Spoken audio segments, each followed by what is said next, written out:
UP समेत उत्तर भारत रु ठंडार प्रभाव ह्रास पाई धीरे धीरे तापमात्रा रे कम बहुत वृद्धि हेउछि दिन समय रे खरा भी हेउछि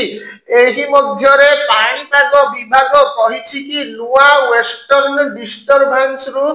पाणीपाग बिगिड़िब और यूपी समेत अनेक राज्य रे वर्षा हेब पाणीपाग विभाग अनुसार उत्तर पश्चिम भारत रे 21 रु 23 जनवरी मध्य रे वर्षा हेबाकू जाउछि उत्तर पश्चिम भारत रे आगामी 2 दिन जाए घन कुहुडी देखिबाकू मिलिबो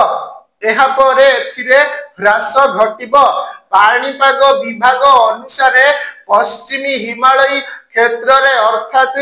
उत्तर भारत रो पहाड़िया राज्य रे वर्षा और बरफपात बढ़िबो एहा सह पंजाब हरियाणा चंडीगढ़ रे 21 रु 23 जनवरी मध्य रे वर्षा हेबो राजस्थान रे 22 और पश्चिमी उत्तर प्रदेश रे 22 और 23 जनवरी रे वर्षार अलर्ट अछि उत्तराखंड रे 23 जनवरी रे प्रबल वर्षार चेतावनी जारी करा जायछि अन्य राज्य गुडिक कथा जदि कहिबा तमिलनाडु पुडुचेरी कराईकल रे 18 जनवरी रे वर्षा हेबो एही समय रे जम्मू काश्मीर लद्दाख रे सर्वनिम्न तापमात्रा 0 डिग्री तले रहिछि जहा कि हिमाचल प्रदेश रे 2 रु 5 डिग्री सेल्सियस मध्य रे रहिछि सेठारे उत्तर पश्चिम और मध्य भारत रे एहा 6 रु 12 डिग्री सेल्सियस मध्य चालुछि गत 24 घंटा रे महाराष्ट्र विदर्भ बिहार पश्चिम बंग सिक्किम आदि राज्य रे सर्वनिम्न तापमात्रा रे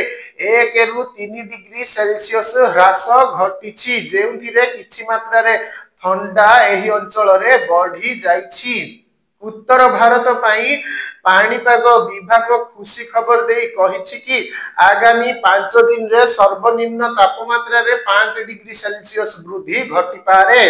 एथिरे प्रबल ठंडारू आहुरी आश्वस्ति मिलिबो मध्य भारत रे आगामी 3 दिन रे सर्वनिम्न तापमात्रा रे कौनसी बड़ परिवर्तन हेबो नाही किंतु एहा परे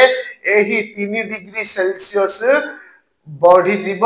हिमाचल प्रदेश रे 18 जनवरी रे शीतलहरी चली जीवार संभावना रही।